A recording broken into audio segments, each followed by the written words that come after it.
Oi, tudo bom? Eu meio que tinha tirado umas férias de 2 semanas desse canal aqui, mas eu voltei. E por sinal, o último vídeo que eu fiz foi de One Piece e o público sinceramente gostou bastante do vídeo, então eu decidi escrever mais alguns outros e é óbvio que eu decidi fazer sobre um tema polêmico porque eu gosto de ver o caos nos comentários. Enfim, eu não gosto da Guerra de Wano. Mas calma, não dá dislike ainda, deixa eu explicar. Esse vídeo aqui é pra quem de fato acompanha o anime ou o mangá de One Piece, mas de qualquer jeito, o arco de Wano é simplesmente uma das maiores coisas que todo One Piece já fez, né? Pela quantia de tempo na qual ele foi planejado, pelo hype que isso criou no público, e inclusive ele é sim um dos meus arcos favoritos em muitos pontos, mas em outros eu detesto ele completamente. Há muitos anos atrás, depois do time skip, do famoso time skip em One Piece, lá em 2012 e 2013, Luffy fez uma aliança com o LOL, um outro pirata que aparece na história, com o intuito de derrubar um dos 4 piratas mais fortes do mundo, Kaido das 100 Feras, conhecido também como a criatura mais forte viva e tudo mais, e mais de 6, 7 anos depois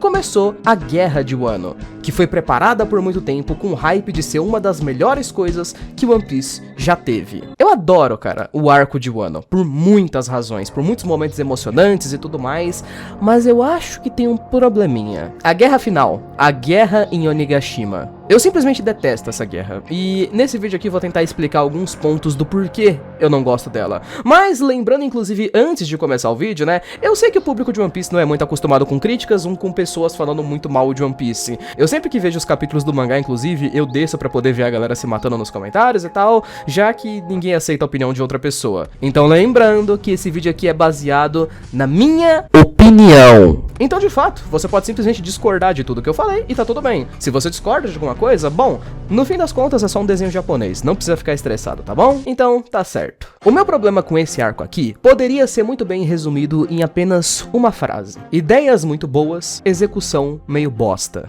O arco de Wano é com certeza absoluta uma das coisas que o Oda mais deve ter demorado pra fazer e que mais deve ter dado trabalho pra fazer. Afinal de contas, Kaido não é apenas um inimigo forte que o Luffy vai enfrentar ou alguma coisa do tipo. Ele não é só também o inimigo mais forte que o Luffy já enfrentou, mas ele é o líder de um país com um literal exército muito mais roubado do que qualquer bando que já apareceu.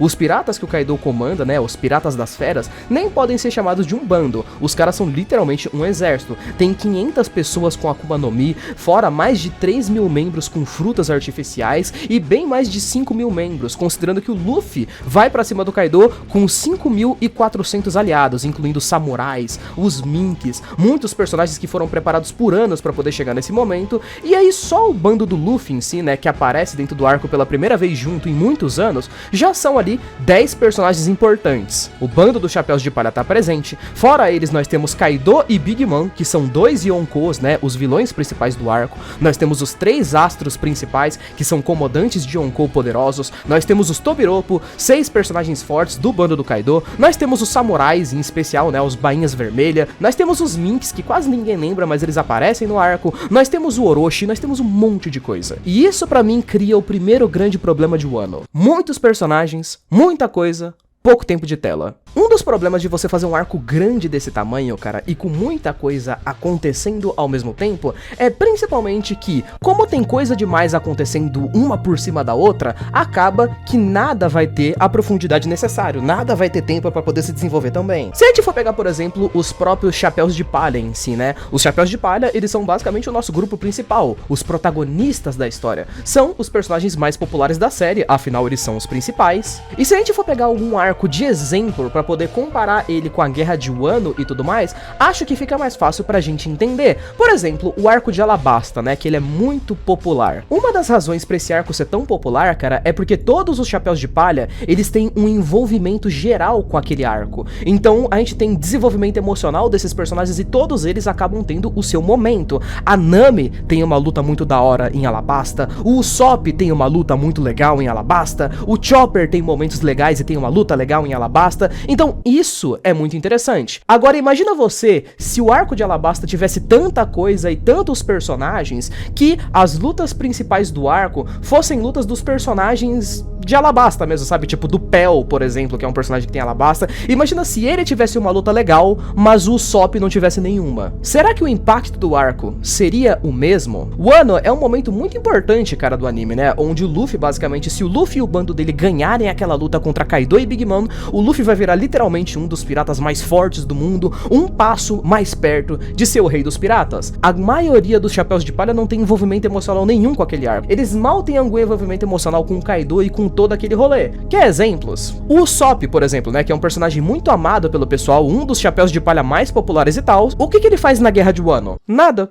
Ele não faz nada. O momento daquela guerra é importante pro Luffy? Com certeza absoluta. É uma guerra importante, uma das mais hypadas e tudo mais? É, mas durante o arco inteiro, cara, a gente só vê o Usopp andando pra lá, andando pra cá, ele corre de uns inimigos, solta um ataque aqui e ali, e já era. Isso acontece porque tem tanta coisa pra poder acontecer dentro da guerra, tem tanto personagem pra ter combate, tanta coisa pra acontecer ao mesmo tempo, que você não tem tempo de trabalhar a maioria dos Chapéus de Palha, por exemplo, que são a galera principal da história, o que deixa todo o arco da guerra meio que só acontecendo. E por sinal, gente, eu tava lendo na edição aqui, e vale destacar também, tá? Momentos interessantes, né, momentos de destaque pros personagens não são só momentos de luta, cara, e esse tipo de coisa, mas eu acho que a parte mais importante, cara, são momentos únicos daqueles países, né, das ilhas que os Chapéus de Palha chegam, que acabam sempre trazendo eles mais pra dentro da trama, sabe? Tornando tudo mais pessoal pros personagens mesmo. Em todos os casos, de todos os bons arcos, as coisas acabam se tornando cada vez mais pessoais, cara. Elas já são meio que pessoais pros personagens que são daquela ilha, né, que são daquele país. Por exemplo, Alabasta, que eu tava falando antes, ele já é pessoal pra Vivi, já é pessoal pro Rei Cobra, já é pessoal pros personagens que estão ali. Eu acho que em Wano, cara, é um dos arcos que eu vejo que isso meio que não acontece tão bem assim. Parece que tem tanta coisa pra rolar, como eu falei,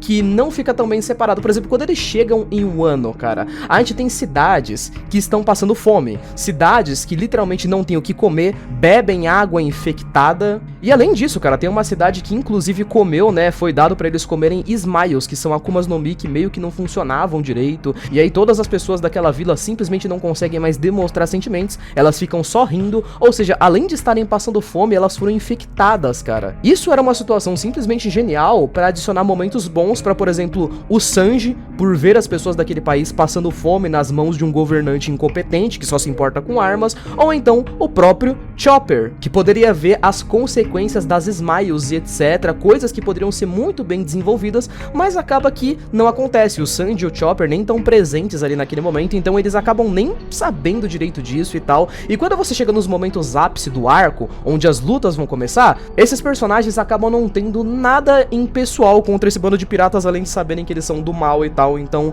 não tem um conflito emocional tão interessante assim. E aí chega na parte clímax do arco, o Oda tem que criar algumas situações meio aleatórias pra poder fazer os personagens participarem, tipo, esse cara aqui vai fazer um vírus muito forte que vai matar os aliados dele, então o Chopper vai lá e participa e cria uma cura pra esse vírus, que é só pra poder falar que o Chopper fez alguma coisa no arco. É tudo meio corrido, meio rápido demais. Algumas coisas no próprio final do arco, cara, acabam ficando sem explicação. Quando o arco acabou, por exemplo, a gente não fica sabendo exatamente se... E as pessoas que comeram as Smiles lá nas cidades, elas receberam uma cura? Aconteceu alguma coisa ou não? Os Chapéus de Palha só foram embora e deixaram elas lá. Várias coisas no arco de Wano simplesmente terminaram em aberto. Parece que simplesmente terminou super rushado. Os caras acabaram a guerra, passaram por uma festa e foram embora o mais rápido possível, tá ligado? Por exemplo, dos Chapéus de Palha, cara, o Usopp não faz praticamente nada a guerra toda. O Brook não faz nada de impactante também na guerra toda. A Nami tem um momento bem pequenininho onde ela ataca um vilão forte, e só. O Frank tem uma luta bem curta que dura 2 capítulos,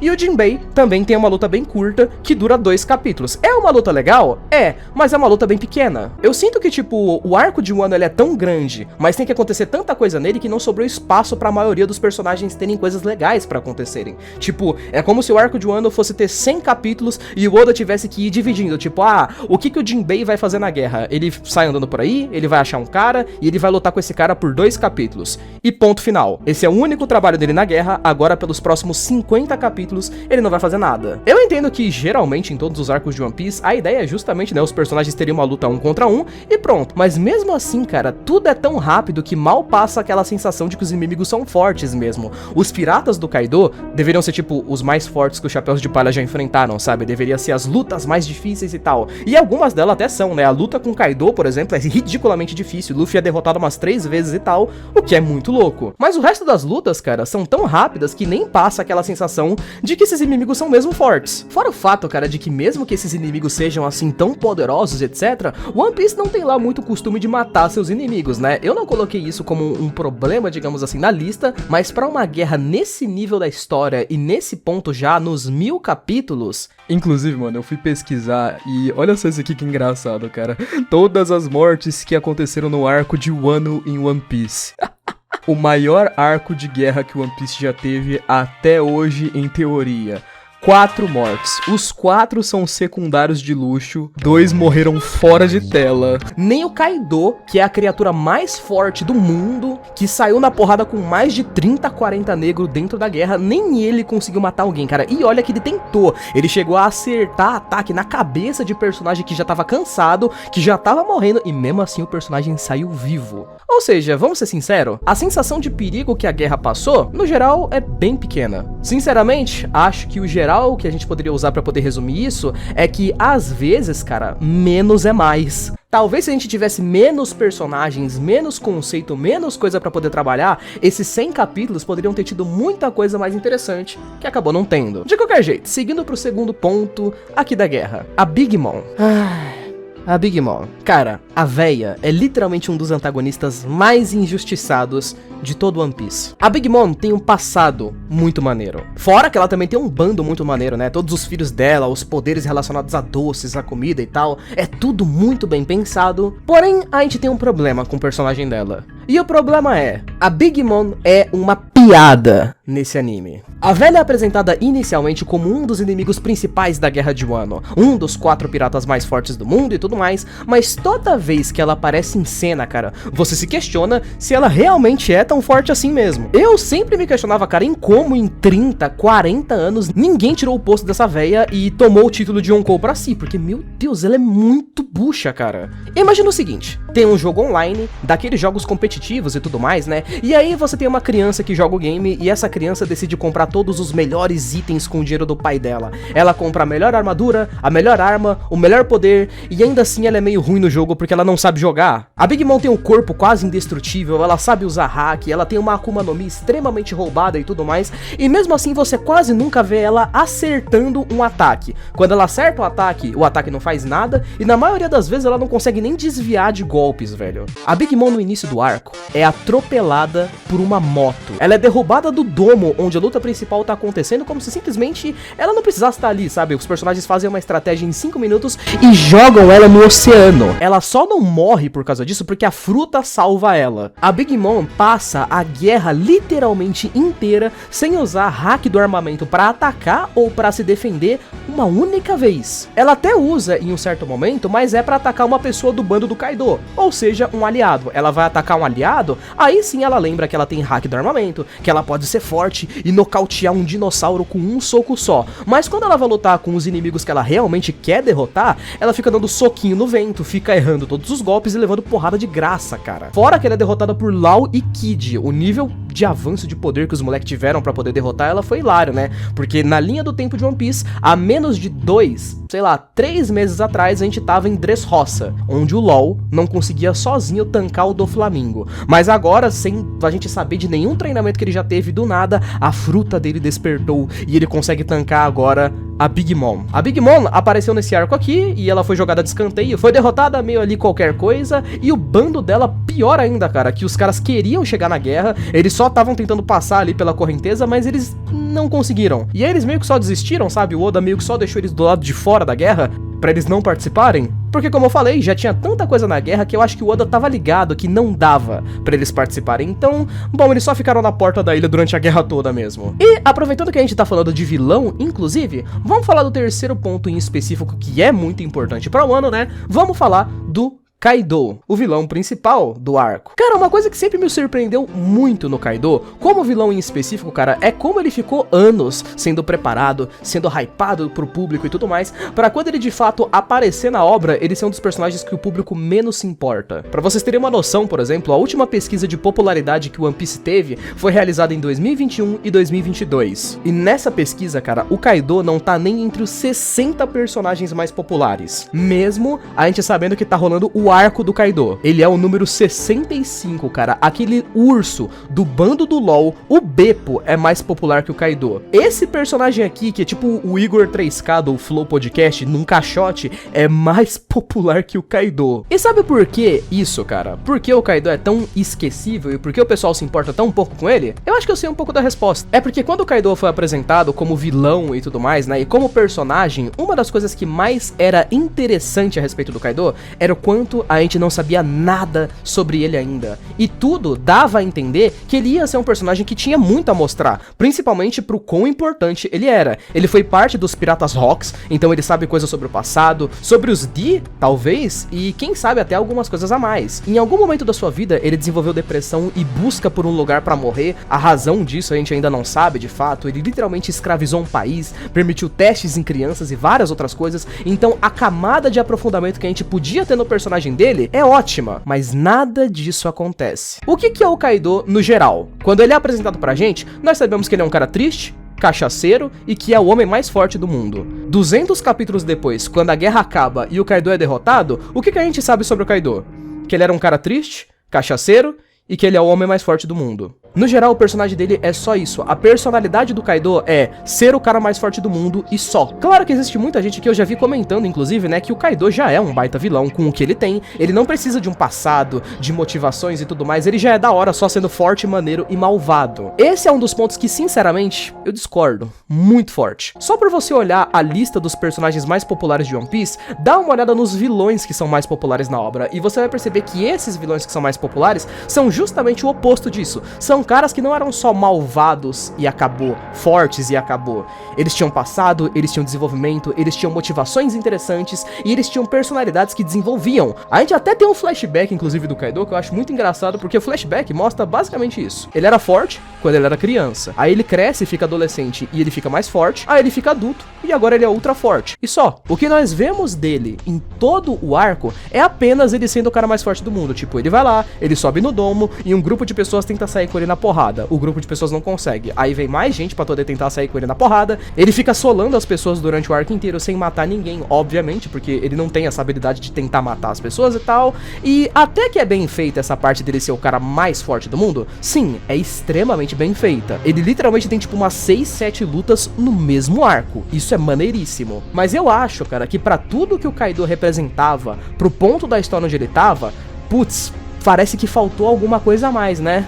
Mas enfim, vamos nessa. O quarto ponto que eu vi que muitas pessoas de fato falam muito a respeito da história é a Yamato. Que pra quem não conhece, Yamato é basicamente o personagem filho do Kaido, é o personagem que flertou o arco inteiro dela com ser um chapéu de palha, entrar pro bando do Luffy e tal, visto que desde a primeira aparição do personagem da Yamato já é ela falando, vou entrar no barco do Luffy, vou viajar o mundo, vou ser livre como Oden e tal, e no final de tudo, ela não entra. Eu me lembro inclusive de uma vez, cara, que eu vi um comentário muito engraçado, dizendo uma parada que é tipo, se você achou que a Yamato tinha característica suficiente pra entrar no bando, você só leu um mangá de pau duraço mesmo. Sendo bem sincero, gente, eu acho que a Yamato podia ter entrado no bando, acho. Pacas. A ideia do personagem dela é legal, apesar dela não ter desenvolvido nada ainda, né? Ela simplesmente tinha uma ideia bacana, de querer ir pro mar e ser livre como o próprio Kozuki Oden foi. Oden, inclusive, que era um personagem genial, mas dentro do arco inteiro, a gente não desenvolve muito disso, né? Todas as vezes que a Yamato aparece dentro de páginas, dentro do anime em si, é só ela dizendo que ela quer ser livre, que ela quer ir pro mar, que ela quer ser como Oden, repetidas vezes, pra gente pensar que, bom, quando ela for pro mar de fato, aí o personagem dela vai começar a desenvolver. Ela finalmente chega no final do arco, onde ela tem a chance de ir pro mar, mas ela fala, não, não vou. Vou ficar e proteger aqui a ilha com o pessoal. Sinceramente, vocês até perceberam que depois que ela não foi pro bando, todas as pessoas que adoravam muito o personagem dela e tal, só meio que fingiram que ela nunca existiu. É meio triste, cara. Eu até gostava da ideia de ter um filho de um Yokon no bando e tal, mas não rolou, então... dane-se. O quinto e último ponto pra poder falar nesse vídeo aqui é o Gear 5, o famigerado Gear 5. Quando eu pensei em fazer esse vídeo aqui, inclusive, eu pesquisei em vários vídeos e li comentários desses vários vídeos do que as pessoas achavam de legal e de não legal dentro de Wano. E eu percebi, cara, que tinha muita gente que não gostava do Gear 5. Mas, sinceramente, eu coloquei ele aqui na lista meio que como um contragosto. Eu acho, pessoalmente, o Gear 5 maneiríssimo. O despertar do Luffy resgata em muita coisa a essência de One Piece, cara. Toda aquela coisa meio bobinha de comédia pastelão dos primeiros episódios, sabe? Quando o Luffy refletia balas e falava que o corpo dele era de borracha e tal. Eu simplesmente adoro o Gear 5, cara, porque ele literalmente transforma o Luffy no pica-pau biruta. Não tem outra forma de explicar isso aqui. O Oda faz um esforço gigantesco dentro de todo o arco pra poder mostrar pra gente que o Luffy agora é uma Toon Force. Ele cria coisas do nada, o olho dele sai pra fora, ele corre no meio do ar. Quando ele toma golpes, cara, o corpo dele simplesmente distorce como se nada fizesse dano real a ele.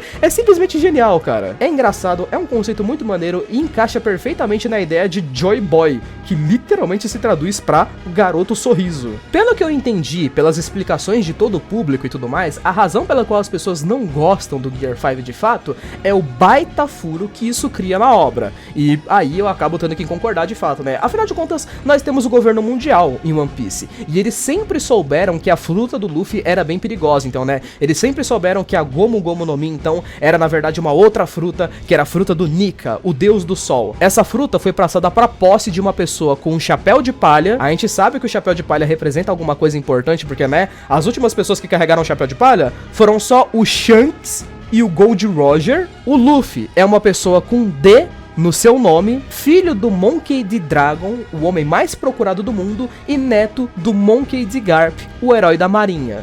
O governo sempre soube que o Luffy era perigoso, então, se a gente for levar isso em consideração. E mesmo assim, eles decidiram esperar 1000 e poucos capítulos pra finalmente, quando a fruta do Luffy despertasse e ele ficasse extremamente forte, eles falarem, ah, sim, verdade, né, vamos lá atrás do Luffy. Nos últimos capítulos do mangá, por exemplo, o pessoal tá mandando frota de almirante atrás do Luffy. Os personagens dos 5 grandes anciãos, né, do governo mundial, finalmente estão indo atrás do Luffy por conta própria. Mas qual é, cara? Eles esperaram 1000 capítulos pra poderem ir atrás do Luffy? Nisso eu concordo. Não tem lá uma grande forma de explicar, isso só acabou gerando um pequeno grande furo na história.